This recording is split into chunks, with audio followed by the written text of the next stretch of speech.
Hello, everyone. I am Heidi Ferguson. My podcast partner is Fidesta Ramsey, and we have Lila Nordstrom today as our guest. So I'm going to start with my check-in, and then I'll just give you a little bit of background on what I've learned about Lila, and then we'll just kind of go from there. So, what's up for me is what's so interesting in my personal growth work is that there are days when I'm like, am I working? Like, am I doing my work? And what I notice that comes up and I'm confronted with it all the time is my awareness, like my self-awareness. I'm like, okay, I'm in it, even though I'm not necessarily aware of it. I'm in it, and this is what's happening. And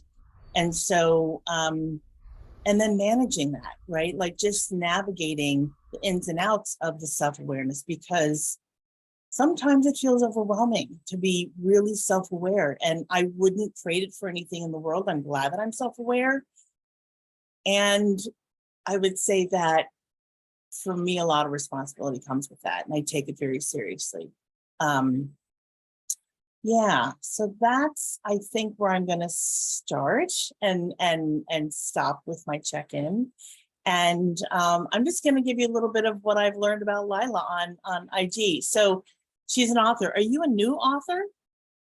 My book came out last year, so I'm Okay. newish. Okay. So she's a published author, and the name of her book is Some Kids Left Behind. She is a founder of, is it called pronounced Stoy Health? It's Sty Health. Sky Health? Okay. And and it has to do with what happened at after 9/11, the after effects of 9/11. And yeah, and I the only two other people that I know in the world, I'm sure there are other people doing work, but of course, who are really kind of out in the headlines are Jon Stewart, and of course, what's the actor's name? The actor who's not Jon Stewart. That's not Jon Stewart. Jon Stewart's not that. Dennis Leary. Oh, Dennis Leary. Yeah, he's a proponent too, for the especially for the firefighters. Oh yeah. Yeah. So anyway, um, yeah, so I'm just yeah, so check in with what you want to, go from where you are, and we're thrilled to have you here. Yeah, Okay. welcome. Thanks. um, so I should just talk about anything that's going on in my life. Anything that's going on in you that you feel you want to share?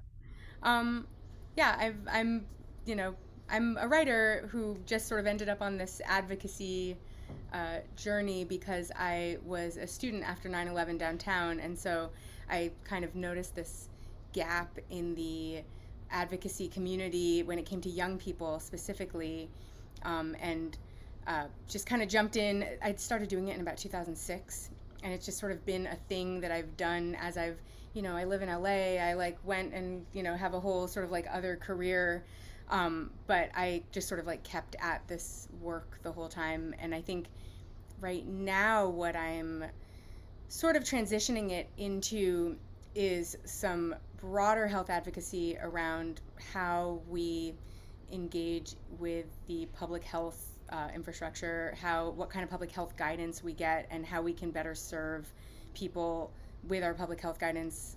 Because I had to learn a lot about public health policy and about uh, the role that government plays, but also the role that we all play in each other's health as part of this work. And a lot of it applies to what's going on in the pandemic. And so I've been working a bit with an organization called Marked by COVID. That's an organization that's a COVID survivors group that does advocacy around, trying to get a sort of national memorial set up for everyone that we've lost to COVID, and then also more responsible, health policy, so that we are doing a better job of protecting each other. And so that's kind of like what I've been transitioning into when it comes to the advocacy stuff in my life. So that's kind of what I'm up to. That feels big, Lila. Thank you for just, I guess, being an ally in that world because it's so important and it does impact all of us clearly, as we've noticed over the last few years. And I was really touched just knowing how persistent you've been. whether that is the call of duty, a felt sense of responsibility, or just like a passion.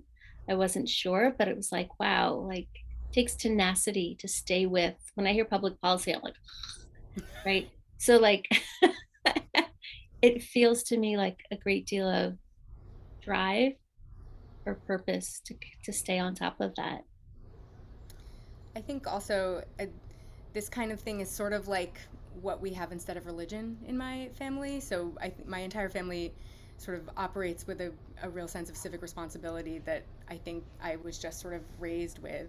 My mother very proudly calls herself a busybody. But she's sort of like got her hands in every, you know, local community issue that she can sort of serve the community in some way on. And so I think I would just sort of felt like I had this obligation to see this through, because that is like what you do if you're a Nordstrom. You have to. Mm, that's incredible. Yeah, so it's something you've also inherited as a value. Pretty Yeah. incredible. I love hearing that because I've heard that with like people like Marianne Williamson, where you're like, oh, your dad was also an activist. And clearly, right, it starts to trickle in as maybe how you saw things as a kid. I'd love to hear more about that too. And I guess I'll pivot somewhat messily into a check-in. Yeah. Oh yes, go. And then I definitely want to circle back to that. I am in the 2-week prep before my trip to Peru. So that's front and center because the diet changes before, you know, an ayahuasca retreat. And so today was like, I was a little confuddled. It's like I went for the beef jerky and I was like, oh, I can't eat red meat. And then I like went for something else. I was like, I can't eat dairy. And so today was a bit of a befuddled diet day because I hadn't really prepared for a big shift. And I made it work, but all my go-tos were sort of like, oh, can't have you for 2 weeks, which was interesting. And then just getting excited about an international trip because that's been quite a few years. And I consider myself a world traveler, but that's been a bit on the back burner with COVID and other things, life things. So there's a big flex on like understanding visas and policies and public health, you know, policies into the country, out of the country, into this country. Um, a lot of logistical coordination that I'm grateful to have a friend on board who's got just as much of a planner mentality as me. So we're having each other's backs. And I'm realizing like there's going to be a moment where I get to be held after all the human to dos, being like, we're here in the jungle and I can just, well, not chill, but you know, be in ceremony and take care of myself and be held. So it's the pre-human to-dos of all of that. And yeah, just grateful to be able to make a trip like that. Grateful to have the kind of career that I can decide on my schedule and do that. And very curious what will unfold. I have no point of reference. Yeah. So I'm curious with both of you, just like, is there something that you haven't done during this COVID time that's maybe on the horizon for you or just a yearning? I also miss travel. I feel like this has been, I normally at least, I travel quite a bit back from the east to the west coast at the very least, and even that I had to kind of tamp down for a long time. I'm sort of back to doing that, but I haven't been on like a real trip in years. It sounds like such a big undertaking in the COVID in the sort of medium, not even really post COVID, but just mid COVID world. Yeah. I too haven't traveled for a while, and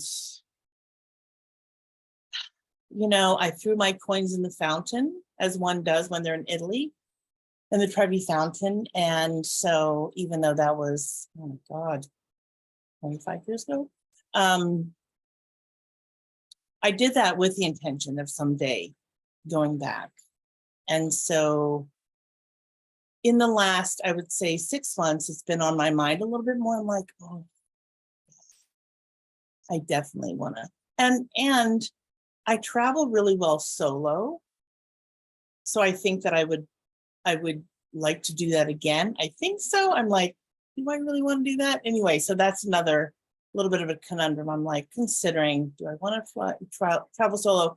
And if I don't, who would I want to travel with? You know, that's also a big piece of it. So considering a couple of things, and then also maybe some other foreign countries that I have visited in the winter, and in the spring and summer, you know, the situation and environment would be very different. So I've been thinking about that a lot too. Good question. Yeah. So I'm curious, Lila, as our guest, how was, you know, when you wrote your book and you launched it, and did you go on a book tour? And I did see the interview with Democracy Now! On Democracy Now!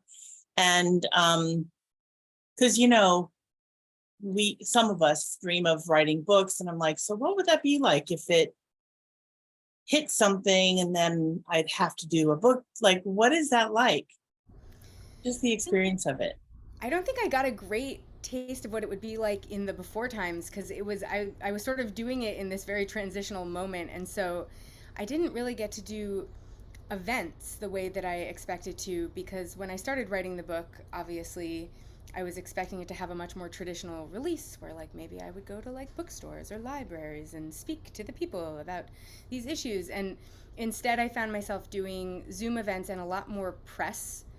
And you know, so instead of getting the opportunity to engage directly with people about it, I kind of had to do it through this filter, which I think was actually a little frustrating in my case, because I think 9/11 has this sort of place in the American imagination, and it sounds like, you know, a book about 9/11 is going to be about like heroic acts and like cops and firemen rushing into burning buildings, and it sort of sounds like an action sequence. Um, and the book is like very much not that. The book, I think it is funny at parts. It is certainly not meant to be so solemn that it's not readable. I think a lot of 9/11 commemoration can be so solemn that it puts people off and it makes people feel uncomfortable. And how many bagpipes can we all listen to before we're like, let's talk about something happier? So I think on some level, that was a little bit of a disadvantage, because it didn't give me an opportunity to really talk about the book as much as my story. But it was kind of exciting to have a platform to talk about all this advocacy work that I had been doing for all of these years. And specifically, I think one thing that was very important to me to be really detailed about in the book, and also really explicit about in the book, was how you launch an effort like this, like what you actually do if you decide like, oh God, I'm going to need to advocate for my community related to some issue, that I'm going to have to go to Washington and I'm going to have to go talk to members of Congress and I'm going to have to do all these things. I think the reason I ended up in this position was largely because, having grown up in this very political family, I knew what to do. So like once this kind of injustice occurred, I knew what next steps to take. I knew how to talk to politicians. I knew, you know, what kinds of actions can get you attention. And so I really wanted to like write that very explicitly in the book as kind of a roadmap for other young people. And, you know, there's so many people who, you know, I was in high school when this thing happened to me, but there are so many people in school right now who are dealing with like life-changing crises of various political makings, whether that be, you know, gun violence or public health stuff like, you know, related to COVID, or environmental health crises. Like there are so many ways in which young people are going to need to advocate for themselves. So it was kind of important to me that I provide a roadmap for that. And so it was a little frustrating to not get to like speak directly to the people that I hoped would gain something from the book, but it was nice to have a platform just to talk about the work in general. It was nice to have something to be like, not only can I tell you about this now, but you could read all about it in 400 pages of me talking about it. So that was kind of rewarding. And it's also a really big undertaking to release a book, because I don't think I realized how much of the the sort of work you do yourself as an author to get it in front of media and to book events and to, you know, do all of these things. And I'm not like, I'm not a celebrity, so I'm not somebody who could like call up my agent and have them book me on the Tonight Show, you know, that kind of thing. I really had to be crafty about how I approached media and how I, you know, approached people about events. I had to, you know, rely on personal networks. I had to rely on my experience doing press work for Sty Health, and also just like rely on my own writing skills, because I basically had to pitch a bunch of things that I, in addition to the book, that I could write, that I, you know, that so that I could have like op-eds places and things like that. It was, there's a lot more to a book release than I think I realized when I said yes to this exciting project. Thank you for sharing that. I feel like I got a picture of what your world was like in the midst of these transitions. And it also makes sense to me. Like, I love that you created a roadmap for advocacy so others had just less of a learning curve, right? And like could just shave years off of what they don't know and the mistakes and stumblings they could have. And it makes sense that you're like, oh man, I actually wanted to like hand this off to real people who are committed to their communities. And I hope that you get to do that too Me too. in I other have ways. gotten to do a few events with young people since then, and Yeah. it is really exciting because they have such great questions. Like, I think adults a lot of the time think like, "Oh, I already know everything about how to do this." So like, this is interesting story, but like not really that useful to me. But like young people get very excited about the possibilities when you talk to them about this, which is Hmm. kind of rewarding. So, Mm, I love that. Yeah, and they're inheriting all of this, right? So I just think of when I was young, just recognizing as a young adult the world I was inheriting. I had a hell of a lot of questions and some rage and some grief in like, what the hell is happening? Who's driving the car over here?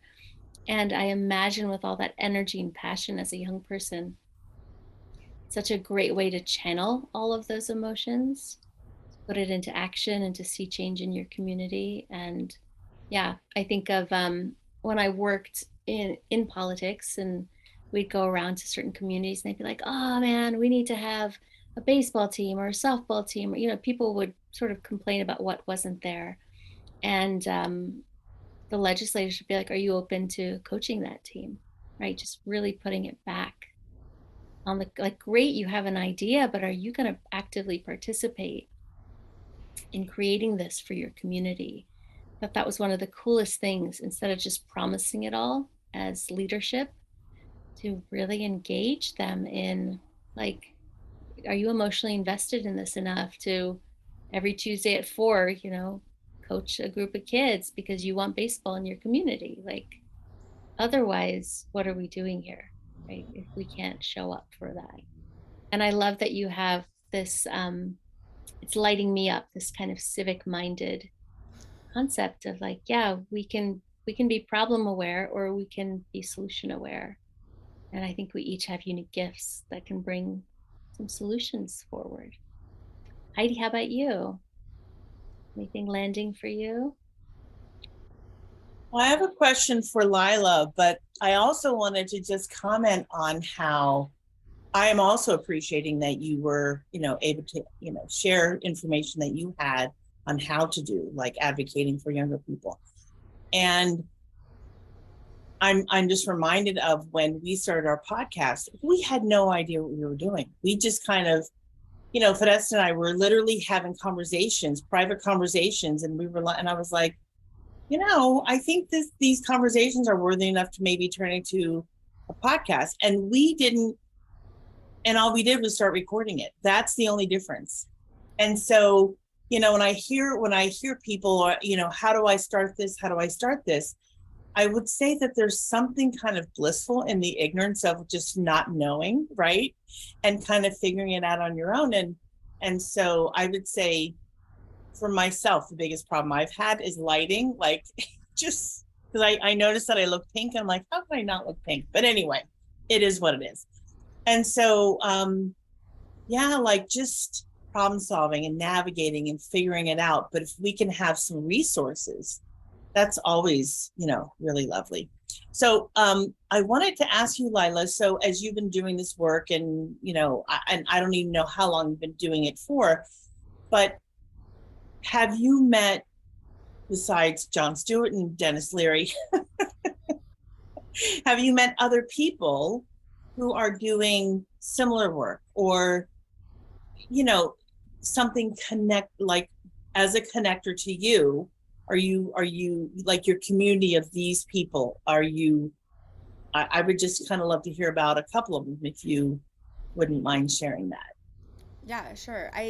There's been a huge community of people working on this issue for all of the last 20 years. I think in particular, the public attention has largely been focused on first responders, but there were like 3 or 4 times as many just like regular everyday community members that were affected by the World Trade Center cleanup. And so there's been a really dedicated core of activists working to ensure that that community doesn't get left out of any of the federal legislation that we went to Washington to go support, because of course it's much easier to just address an issue for a really visible community that has very clear constraints, and it's much harder to address it for just like people at large who happen to be downtown on or after 9/11.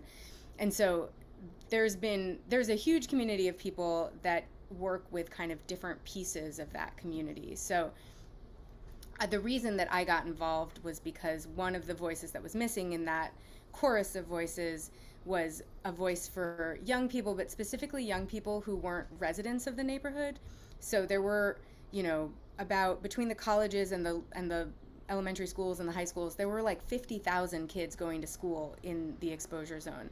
But a lot of them didn't live in the neighborhood. And so a lot of the advocacy that was going on wasn't really addressing the needs of people who would have been in a transitional period at that time in their lives. If you're young, you're not likely to necessarily stay where you were when you were young, and so you may not be living in Lower Manhattan by the time this issue comes up for you.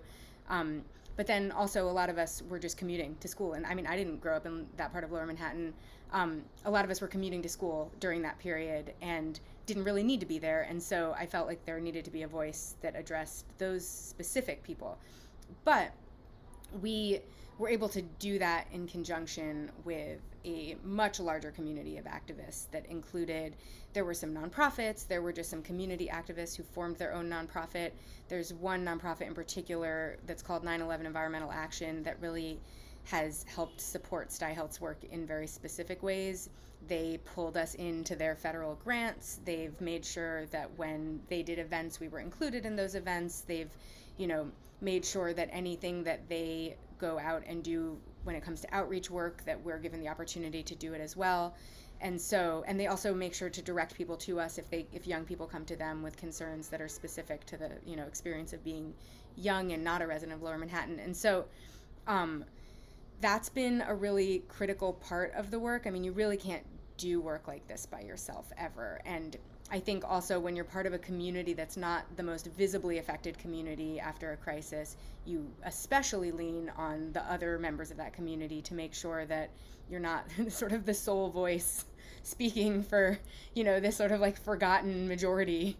And so there's been a few people who have just sort of made sure that when they're connected to events, I'm connected to those events. When they are connected to, when there's opportunities to go speak to Congress, that I get informed about those opportunities, that someone makes sure I have a way to get there, somebody makes sure that like funding doesn't become an issue to the extent that like I can't even get to the opportunity. Also, I apologize if there's honking. I'm in New York City, I can't help. But so there's that. And then on the other end of that, I've tried to be really proactive when I can be about reaching out to other people that are in my position on other issues. So, I mentioned this group Marked by COVID. The women that started Marked by COVID are my age. They are also sort of leading this grassroots effort that essentially, they one of their fathers passed away from COVID, and they decided to invite the governor of Arizona to the funeral in sort of a stunt to get attention on the fact that, like, you know, his guidance was causing people to die. That, you know, his guidance was which was to go back to your regular lives and don't worry about anything, was, you know, was deadly. And so they kind of got like a bunch of attention for that, and they parlayed that into this really impressive group. I I tracked them down for months, trying to like get get in touch with them, trying to like figure out a connection to them, because I was like, I want to be involved in what they're doing too.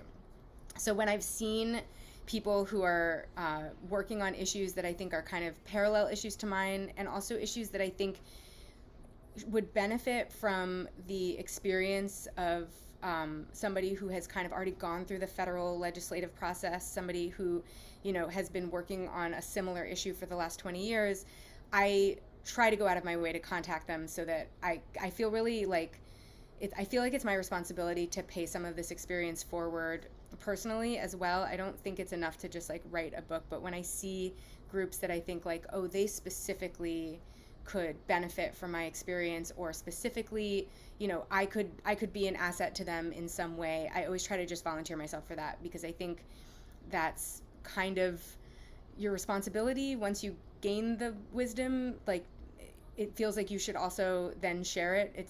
It's not like work that it's not work that I ever wanted to turn into a career, so I don't feel like I need to hoard it. It's not something that like I need to make sure is like capitalism acceptable or whatever. You know, like I feel like one of the reasons I didn't go into politics professionally at the beginning was because I didn't want to make this a career to the extent that I became reliant on hoarding the wisdom in order to make a living. I wanted to make sure that my income was sort of separate from that responsibility, so that I could always just like pay it forward to whoever needed it.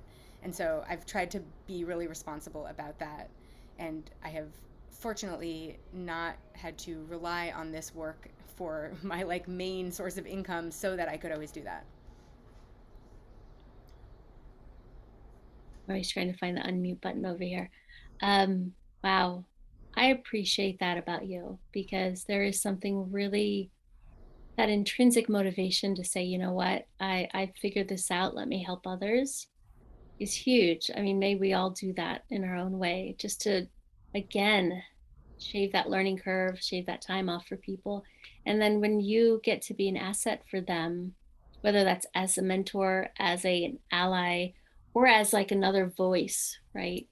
Yeah. That sounds like what you also got to receive from others around you. So it just sounds like a bigger community is unfolding through this process for you. Yeah, absolutely. Yeah. Heidi, do you have anything? I'm thinking through a lot over here. Yeah, I think I'm feeling touched at how, these are my words, but what seems to be the communities have found a way to connect and come together and utilize and support.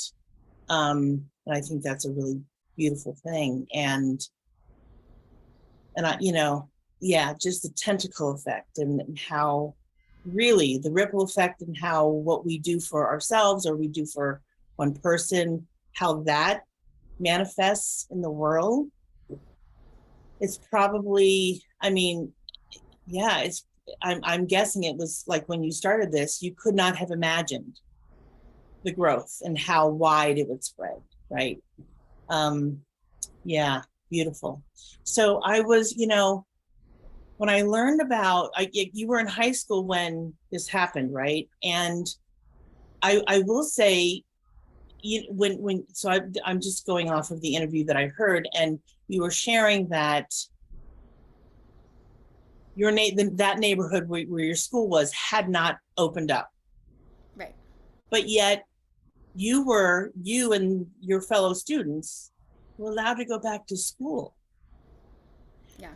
So I'm a little confused about that, because that doesn't seem legal, but I'm sure it was if they were going back to school, right?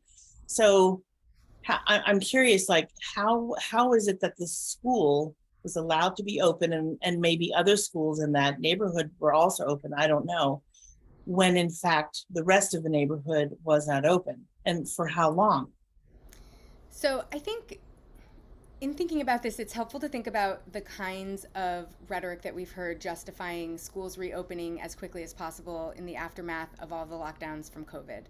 The kinds of arguments that you hear in that situation are kids need to return to normal for their own mental health. You hear that, parents don't have the resources to keep their kids home. You hear that the school districts don't have the resources to figure out how to come up with an alternate schooling plan.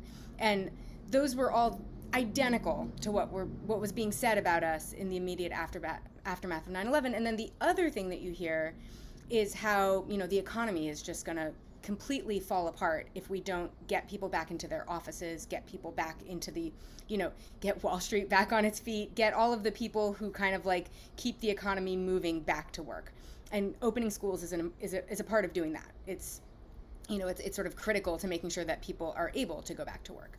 And so it's actually pretty easy to figure out once you think about it in terms of the COVID context. It's actually really easy to figure out how they pulled this off, because they pulled it off the exact same way that they pulled it off when they started reopening schools willy-nilly without any special COVID protocols in place in a lot of school districts all over the country, soon after the lockdown started.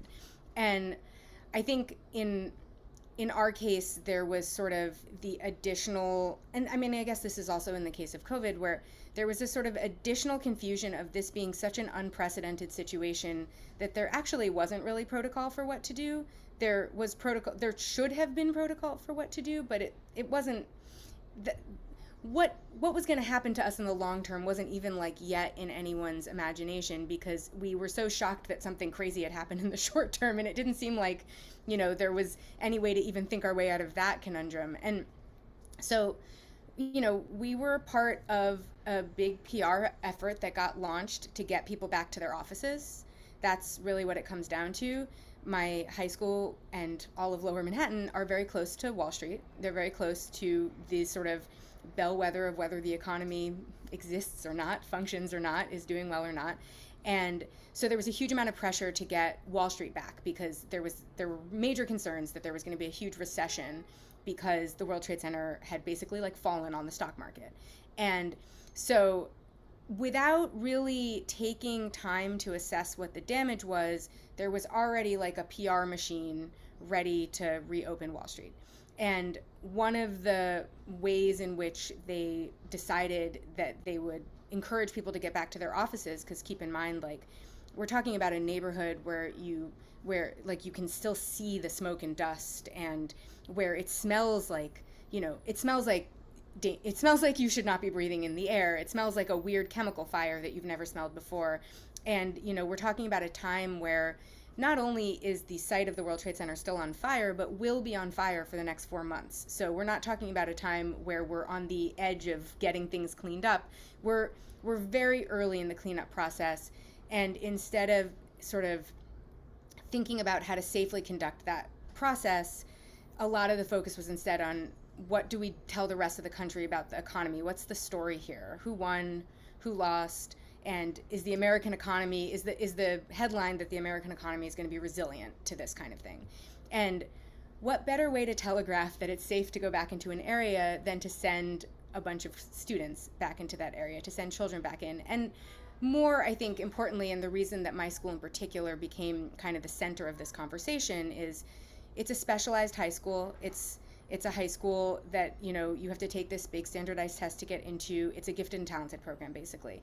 And so what better message to tell everyone that it's safe than to send the best and the brightest in the New York City public schools back into the area?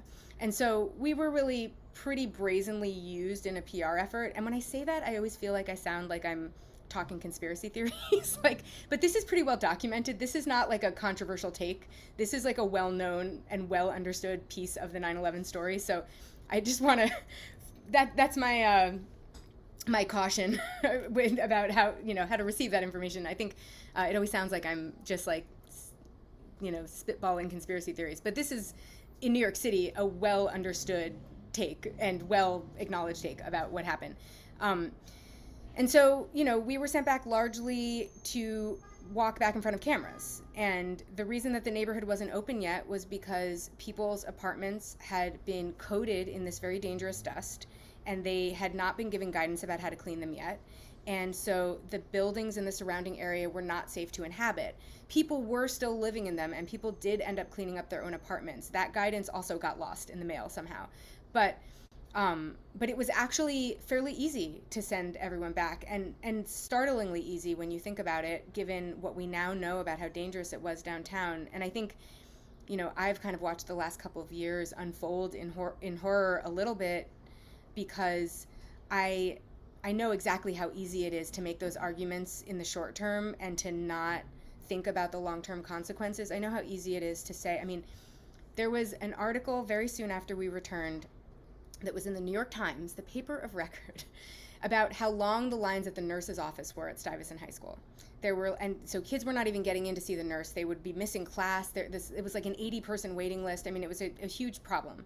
And I remember that there's a quote in that article where the chancellor says that there will not be long-term health consequences, that people might have, nosebleeds or headaches or coughs, but there will not be long-term health consequences. And of course, how could they have known? I mean, first of all, common sense tells you there will be. Anyone who has ever encountered the human body could tell you that there would be. But also, it's so easy to say that kind of thing in the short term when your goal is to return to normalcy. And people, this is something that I really had to be kind of straight with a lot of my friends in the beginnings of the COVID crisis about, which is people inherently want to return to normal. People don't like being scared, and they want to have a sense that things are returning to a predictable and understandable, baseline. And so oftentimes they will live in huge amounts of denial to do that. And oftentimes they will decide that the person pointing out the clear issue is the problem instead of addressing that the clear issue exists. And so, in our case, there was a lot of conversation about how important normalcy is, as if going to school in, the middle of the World Trade Center cleanup has provided any sense of normalcy to anyone. And then, there was a lot of kind of gatekeeping of the conversation around what it meant to us in the long term. It wasn't polite to ask that question at the time, or you would be accused of being unpatriotic for asking questions at the time. The country was really gripped in like a weird kind of pseudo patriotism that asked New Yorkers to sacrifice ourselves for the comfort of the rest of the country ultimately. And so it was actually incredibly easy to send everyone back. And it's only in retrospect now that we know how sick people got, now that we know what was in the air, some of what was in the air, it's easy now to be like, how could they have done that? Because it seems so obvious. And it seemed pretty obvious to some of us at the time as well, I will say. But it's actually surprisingly easy to make short-sighted political public health choices in the aftermath of a crisis, because everyone is so desperate for things to go back to normal that they will believe anyone who tells them that things can. Oh, you want to go first? There's so much in there. I'm just like, oh, did you want to go first? No, it doesn't matter. I'm just feeling the weight of that. Because it just feels so heavy. And then for those, you use the term, those who have common sense. I mean, it's pretty obvious to those of us. I'm feeling outraged because it's one big effing lie. Yeah. Right? It's just, and it's not just one lie. It's probably lies layered on lies. And it's very human. I mean, I think it took me a long time to kind of think about or figure out why this had happened, because, it felt like such an egregious overreach or oversight. And I think, it was helpful. It was a helpful lens once we had this other crisis that came up in 2020. Because I think, I also understand why everyone just wants things to go back to normal when things are really scary. I mean, I think it takes a certain amount of fortitude to be willing to live with the discomfort of knowing they can't. And I think, unfortunately, I had to sort of learn that the hard way at the 20 years ago, but it has served me since then, because now I'm sort of comfortable with the discomfort. So when the COVID crisis started and I was like, we don't actually know if this is going to have long-term health consequences. We don't know if people will recover fully from COVID. Like, we don't know anything. And I can admit that maybe they will, but I also know that I can live with the discomfort of knowing that we might not know, and that we might have to act like we don't know, which I think is actually takes a little practice, and it's a little challenging. And I do sort of have empathy for people wanting it to not be that uncomfortable because it's, it takes a certain amount of fortitude to live with that knowledge and not kind of crumble under it. But that is why I encourage people to get, to advocate for themselves in those situations, because I think if you can, whatever you can do to kind of minimize that burden is, but it's helpful to you personally and also helpful to everyone else. So. Yeah, I respect that. I respect that place of what you're sharing, which is, in hindsight, it's all clear. And for some, it's clear in real time. And also, we're human and we have trauma responses, and not everyone has the capacity for enormous discomfort. I do think it's the human condition, wanting things to be normal, right? And at what cost? Because I think that's also something you're clear about, right? At what cost do we stick our heads in the sand and go back to normal?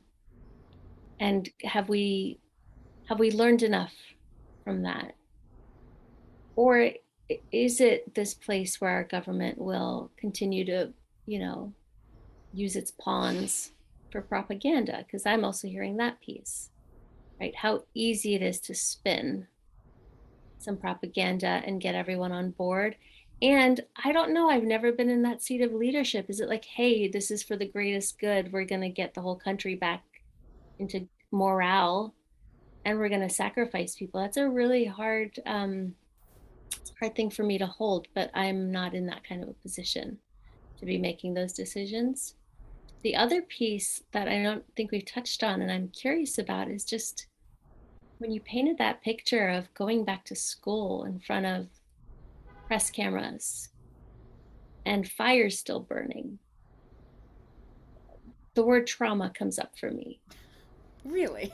Yeah. And this place of like, did no wise, resourced adults think this would be traumatic for students? They were traumatized too, though.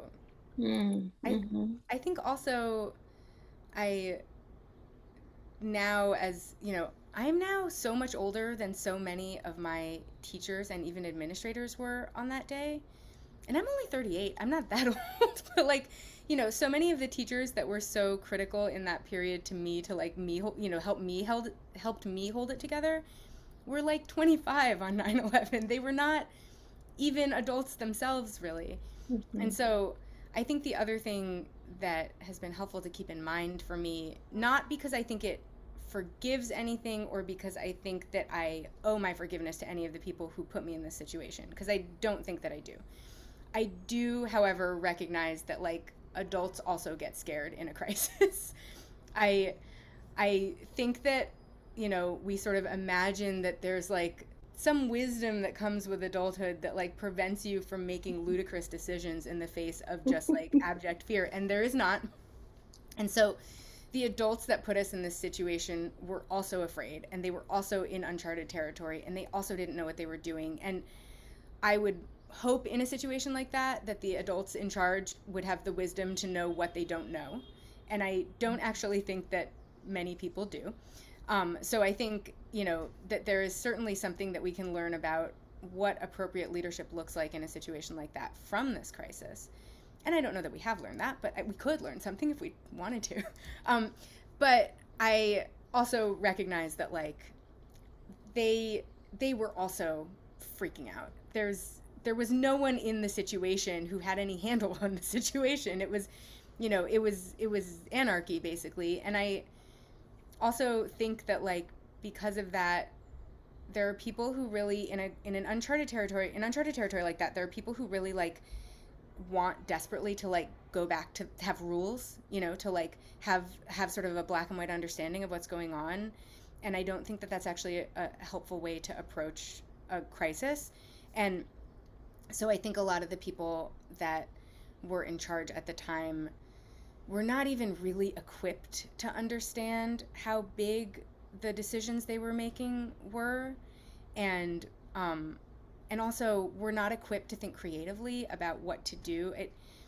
I think it really requires some creative thinking to respond to a crisis thoughtfully. You can't just be like, we've done things this way forever, so this is how we should do them. And also, here is what rules in society are, so they must be, we need to get back to the time where there were rules. And, all of the things that like you kind of instinctively want, all the normalcy you want.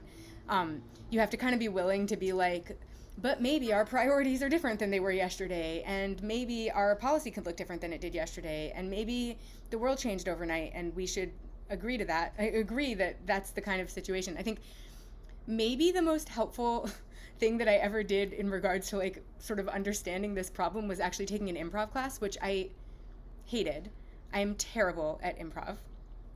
And I also feel like I was terrible, like it was terrible at me, and I like it was a terrible situation in general. But I sort of feel like in a crisis you kind of need to like yes and the situation a little bit. You need to kind of see what's in front of you and what you've been given and agree that you can take steps from that point as opposed to the point that you wish that you're at, where I wish that no one had ever tried to intro me in an improv class as like a one-legged alligator, but that happened once, and I was like, I don't know how to act like a one-legged alligator, and nor do I wish to act like a one-legged alligator at any time in my life. And this is a terrible situation to have found myself in because I have no interest in participating in this. However, the rule is that you have to just sort of be like, I'm a one-legged alligator when you step onto the stage. And that is the kind of thinking that actually I think is required in a major crisis, but I don't think government often gives you a good background in how to think on your feet in that way. I don't think that everyone who goes into government is actually really equipped to think that way. I think thinkers like that often, in fact, find government very frustrating, and because of that, don't get involved in government. And so I think when it comes down to it, you often end up with like the worst genre of people leading a crisis, because those were the people that followed the rules to get to the point where they suddenly had to think creatively and couldn't. Oh my gosh, I'm just so appreciating your compassion for what was, right? I am imagining the work you've done to look through all of that and to perceive it through the lens of some humanity and empathy versus just the judgment of like this could have done been, especially given the advocacy that you are doing. It's really helping me get in touch with, oh yeah, not only was that people not in the best role, and it's people equally traumatized and under duress, trying to scramble to make decisions, which is absolutely not where we do our best work as humans, right? Because a lot shuts down. We're no longer kind of in the animal, right? The scared animal. And I know that doesn't bode well most of the time in any situation. So thank you. Thank you for shedding some real compassion, genuine compassion around who was leading and what the hell were they going through. Yeah. And then to be thrown into a one-legged alligator role where you're like, no, I'm a dinosaur. I'm a big, heavy dinosaur, and I don't move like that, right? When I think of government as being a bit, not even a bit, but being kind of this big, unwieldy thing that turns slowly and takes time. And we're talking about nimble, agile Yeah. improvisation with limited information. Well, also you have to be Yeah. kind of comfortable with the uncertainty of the fact that like we just made everything up, so like we can change at any time. I think that's both like a frustrating thing and also like a really optimistic thing that I try to keep in mind, which is just like all of this is fake, so like we can have a different plan next time, or we could have a different society if we could have anything. We just have to like decide we want to do that. But you have to be willing to think, you have to know that if you're going to be, the person in charge of leading a crisis effort, you have to know that the rules were made up, so they might change in a crisis, and that is okay. And also you have to be the kind of person that can imagine a world with different rules, which I think is quite challenging if you've devoted your whole life to upholding the rules that you already understand to be the rules.